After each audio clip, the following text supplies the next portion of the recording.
Bom dia! Estamos de volta com as nossas reflexões matinais à Corsa da manhã, refletindo a respeito do livro de Tiago, a sabedoria do Novo Testamento, aprendendo o que é cristianismo na prática. E hoje nós temos um assunto muito especial: a língua, bênção ou maldição? Nós vamos então, nesses dias, discorrer sobre esse assunto. A língua é bênção ou ela é maldição? Nós vamos então para o terceiro capítulo de Tiago. Vamos fazer então a leitura. Diz assim então a palavra de Deus: Meus irmãos, não sejais muitos de vós mestres, sabendo que receberemos um juízo mais severo. Pois todos tropeçamos em alguma coisa. Se alguém não tropeça em palavra, esse homem é perfeito e é capaz também de refrear o seu corpo. Ora, se pomos freio na boca dos cavalos para que nos obedeçam, então conseguimos dirigir todo o nosso corpo. Veja também os navios, que embora eles sejam tão grandes e elevados por impetuosos ventos, com um pequenino leme se volta para onde quer o impulso do timoneiro. Assim também, a língua é um pequeno membro e se gaba de grandes coisas. Vede quão grande bosque um tão pequeno fogo incendeia. A língua também é um fogo, sim, a língua. Qual mundo de iniquidade colocada entre os nossos membros pode contaminar todo o nosso corpo, inflama o curso da natureza, sendo por suas vezes inflamada pelo inferno. Pois toda espécie, tanto de feras como de aves, tanto de répteis como de animais do mar, tem sido domado pelo gênero humano, mas a língua nenhum homem a pode dominar. É um mal irrefreável, está cheia de peçonha mortal. Com ela bendizemos ao Senhor e Pai, e com ela amaldiçoamos os homens, feito à semelhança de Deus. Da mesma boca procedem bênção e maldição. Não convém, porém, aos irmãos que se faça isso. Porventura a fonte deita da mesma abertura água doce e água amargosa? Meus irmãos, pode acaso uma figueira produzir azeitonas ou uma videira figos? Nem tampouco pode uma fonte de água salgada dar água doce. Capítulo 3, versículos de 1 a 12 do livro de Timóteo. Aqui é importante que Tiago já começa, meus irmãos. Assim ele começa então este capítulo. Já no versículo 2 da sua epístola, ele começa então o capítulo 3.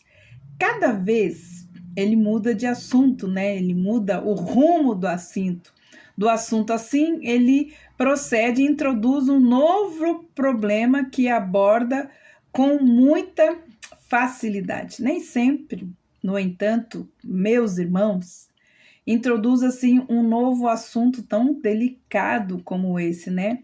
Então, ao iniciar, ele fala sobre esse novo tema, tratando da importância de como nós devemos usar as nossas palavras, né? Então, nós precisamos, como cristãos, observarmos, né, esta necessidade de cuidarmos daquilo que nós falamos, né?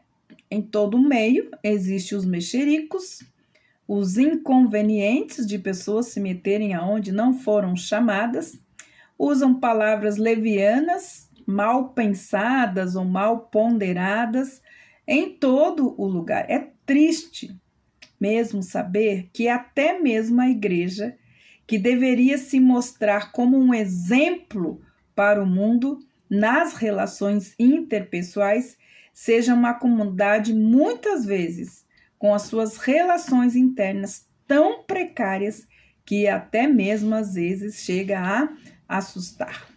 Não são poucas as vezes em que o mundo exibe mais sinceridade no relacionamento e honestidade no falar do que muitos crentes. Aqui a exortação é: as palavras que proferimos, elas podem ser bênção ou ser maldição. Palavras que edificam ou palavras que arrasam. É contra esta dupla possibilidade, então, que Tiago, o escritor sagrado, nos adverte.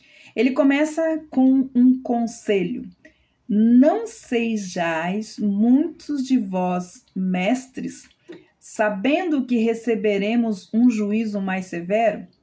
Ora, ser mestre é um dom do próprio Cristo. E a palavra de Deus diz lá em Efésios 4:11, e ele deu a alguns como mestres. Lemos também lá em 1 Coríntios, e uns pôs Deus na igreja, primeiramente apóstolos, em segundo lugar profetas e em terceiro mestres. 1 Coríntios 12:28. O mestre foi estabelecido pelo próprio Pai e é superado apenas pelos apóstolos e pelos profetas. E procede então dons que muitas vezes, se supervalorizam, como efetuar milagres, como curas, como línguas. Mas em Romanos, capítulo 12, versículo 7, diz assim: aquele que ensina, ou o mestre, recebeu um conselho.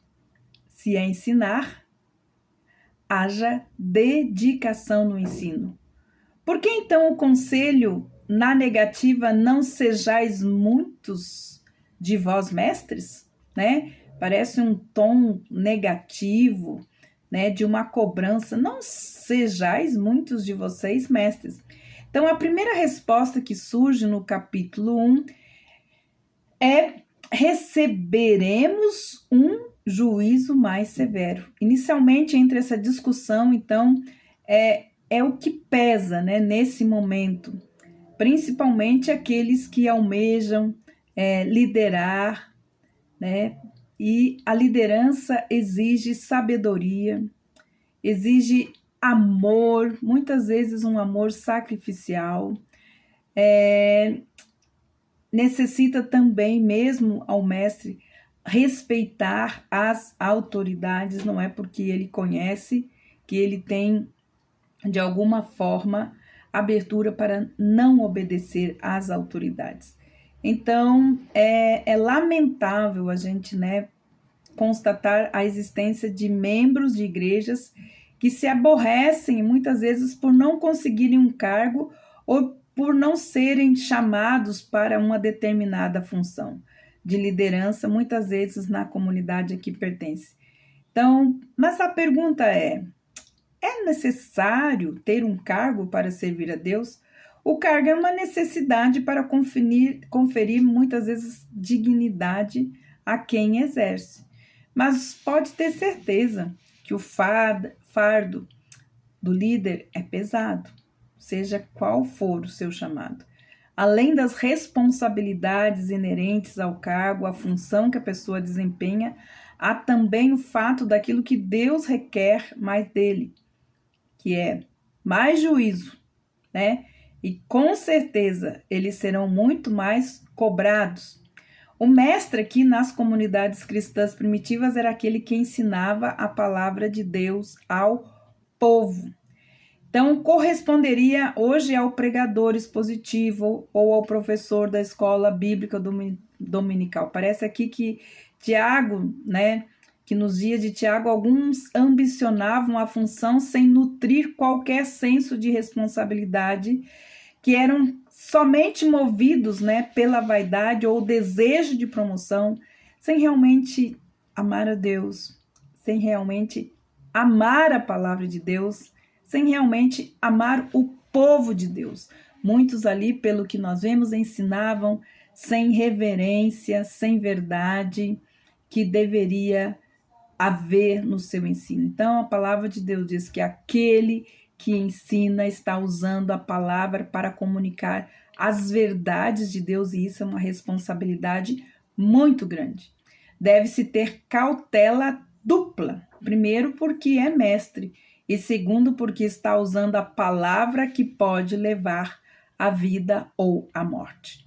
Então, aqui é muito importante a gente guardar isso, lembrar disso. Aquele que ensina deve ensinar com responsabilidade, deve ensinar com amor, deve ensinar com a sabedoria vindo da palavra de Deus e principalmente hoje, aquilo que ensina, primeiro, deve ser aquilo que vive o mestre.